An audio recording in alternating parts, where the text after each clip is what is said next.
Animal attack की बहुत सी clip हमने देखी है, लेकिन आज हम कुछ ऐसी क्लिपें लाए हैं जिसे देखने के बाद आप भी कहोगे ये क्या है।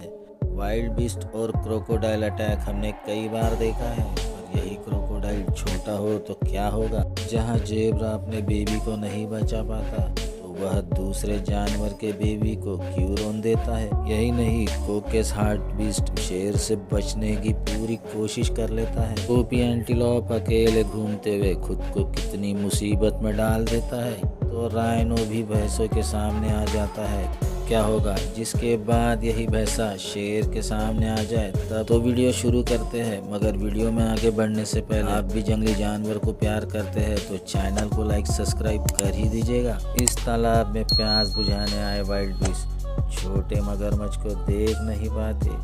यह मगरमच्छ इनमें से एक वाइल्ड बीस्ट को पानी के भीतर खींच लेता है। इस नज़ारे को देखते हुए बाकी वाइल्ड बीस्ट भी वहां से निकल जाते हैं। पानी में डूबता हुआ वाइल्ड बीस्ट इस छोटे मगरमच्छ से लड़ने की कोशिश करता है। वह छटपटाता है, निकलने की पूरी कोशिश करता है। दोस्तों आपको बता दें, यह वाइल्ड बीस्ट का वजन 250 से 300 किलो तक हो सकता है। यह छोटा मगरमच्छ वाइल्ड बीस्ट को पानी के बीच खींच ले जाता है। अब वाइल्ड बीस्ट भी अपनी पूरी ताकत लगा के किनारे की ओर बढ़ने की कोशिश करता है, मगर लगातार की छटपटाहट से पास ही बड़ा मगरमच्छ अलर्ट हो जाता है। वाइल्ड बीस्ट भी धीरे धीरे करके किनारे तक पहुंच ही जाता है। छोटा मगरमच्छ उसको पैरों से पकड़े रखता है, जिस वजह से इस वाइल्ड बीस्ट को निकलना मुश्किल हो जाता है। बड़ा मगरमच्छ उसके करीब बढ़ना शुरू हो जाता है। वाइल्ड बीस्ट ताकत पे ताकत लगाता है, छोटा मगरमच्छ भी पीछे नहीं हटता। थोड़ी देर बाद यह बड़ा मगरमच्छ इसके पास आ जाता है। मगरमच्छ अपने बड़े से जबड़ों से वाइल्ड बीस्ट को दबोच लेता है, जिसके बाद वह उसे पानी के भीतर फिर एक बार खींच के लेके जाता है। इस बार यह मगरमच्छ काफ़ी बड़ा है, जिससे यह वाइल्ड बीस्ट बचने की कोई भी गुंजाइश नहीं होती। दल में पेट भरने की भी कीमत चुकानी पड़ती है। Lioness attack. Baby zebra.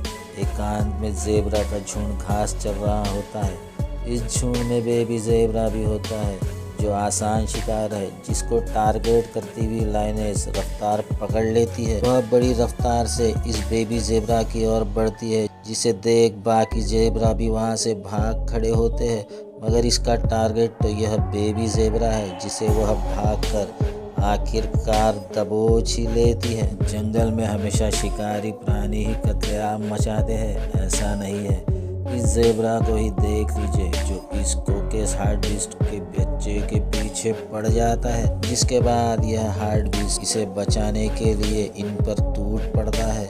Baby heart beast को पड़ा देख जेब्रा फिर घास चरने लग जाते हैं। थोड़ी देर बाद ही इस बेबी हार्ट बीस्ट को खड़ा होता देख यह जेब्रा फिर बेबी हार्ट बीस्ट के पीछे लग जाते हैं। दोस्तों इस कोकेस हार्ट बीस्ट का वजन 100 से 200 किलोग्राम तक का हो सकता है। बेबी हार्ट बीस्ट को बचाते हुए मादा हार्ट बीस्ट आगे बढ़ती है, मगर जेब्रा एक एक करके आते हैं और इस बेबी हार्ट बीस्ट को कुचलने की पूरी कोशिश करते हैं। कई देर की कोशिशों के बाद एक जेब्रा इसे कुचलने में कामयाब हो जाता है। थोड़ा आगे बढ़ने के बाद जेब्रा वापस आ जाता है और अधमरे बेबी हार्ट बीस्ट को देखकर वहां से वापस लौट जाता है। जंगल में राजा कहलाने वाला शेर इस फुर्तीले हार्ट बीस्ट का शिकार कैसे करता है, जिसे देख के आप भी दंग हो जाओगे। यह हार्ट बीस्ट पानी पी रहे होते हैं कि तभी शेर उनके पीछे भागने लगता है। कहते हैं कोकेस हार्ट बीस्ट बेहद सतर्क होते हैं। शेर इस हार्ट बीस्ट के पीछे लग जाता है, जिससे बचने के लिए वह पानी में कूद जाता है और आड़ा टेढ़ा भागते हुए उसके मुंह से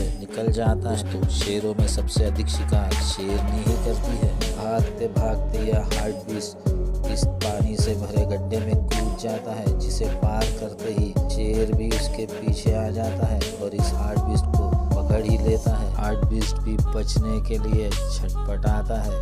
वह बचने की पूरी कोशिश करता है, मगर शेर उसकी गर्दन को पकड़ लेता है, जिसके बाद आखिरी झटके के साथ ही यह हार्ट बीस्ट शांत हो जाता है। जंगल में अकेले घूमना कितना जोखिम भरा होता है, इसकी कल्पना इस वीडियो से आ ही जाएगी। जहाँ टोपी एंटीलोप अकेले घूमने का खतरा उठाता है, जिसे शेरनी देख लेती है और वह उसके करीब पहुंचने लगती है।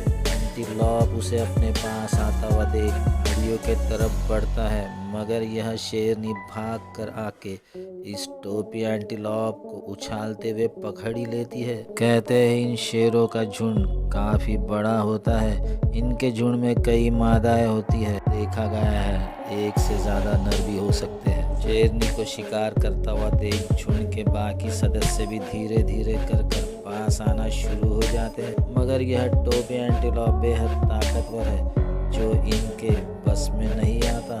वह लगातार निकलने की कोशिश करता है, मगर यह शेरों से बचना मुमकिन नहीं है। दोस्तों, आपको जान के हैरानी होगी, यह टोपी एंटीलॉप बेहद गुस्सैल होता है। गुस्सा आने पर यह किसी पे भी आक्रमण कर देता है। इतने शेरों के बीच टोपी एंटीलॉप की दाल नहीं गलने वाली। बावजूद इसके वो लगातार बचने की कोशिश करता है, मगर इस बार इस झुंड का राजा भी वहां पहुंच जाता है। अब इस टोपी की खैर नहीं, जल्द ही वह इनका निवाला बनने वाला है। सोचिए, अगर जंगल में दो ताकतवर जीव आमने सामने आ जाए तो क्या होगा। यहाँ यह भैंसों का झुंड पानी में बैठा होता है, तभी वहाँ राइनो आ जाता है। दोस्तों, यह राइनो बेहद ताकतवर और शक्तिशाली है। इसको करीब आते हुए देख यह के बफेलो वहाँ से उड़ जाते हैं और राइनो इन बफेलो के जगह में आ जाता है। इस वीडियो को देखने के बाद आप भी इस अफ्रीकन बफेलो को डरपोक समझने की गलती मत कीजिएगा। यहाँ यह बफेलो पानी में घूम रहा होता है, तभी शेरों का झुंड वहाँ पहुँच जाता है जो तादाद में ज़्यादा होते हैं। बावजूद इसके यह बफेलो पानी के बाहर आ जाता है और इन शेर को गुस्सा के देखने लगता है। यह शेर भी उसे घेर के खड़े हो जाते हैं। इसके बाद बफेलो शेर को देखता है और शेर इस बफेलो को गुस्सा आ जाता है और वह इन शेरों पर टूट पड़ता है। शेर उसे डर कर भागने लगते हैं, मगर यह भैंसा भी पूरी हिम्मत दिखाते हुए इनके पीछे लग जाता है। इन हरकतों की आवाज़ पास घूमते भैंसों को भी आ जाती है। भैंसा अकेला ही इन शेरों पे भारी पड़ जाता है। वह लगातार इन्हें दौड़ाते रहता है। थोड़ी देर बाद भैंसों का बाकी झुंड शोर के पीछे भागने लगता है। तो आता हुआ देख यह भैंसा भी उनकी ओर बढ़ जाता है। शेर इस भैंसे के पीछे पीछे भागते हैं, मगर इस बार यह भैंसा अकेला नहीं, वहाँ उसका पूरा झुंड होता है। शेर वहाँ से भागने लगते हैं और भैंसा उन्हें खदेड़ने में लग जाता है। इस तरह इस भैंसे की हिम्मत उसके जान बचाने में काम आ जाती है।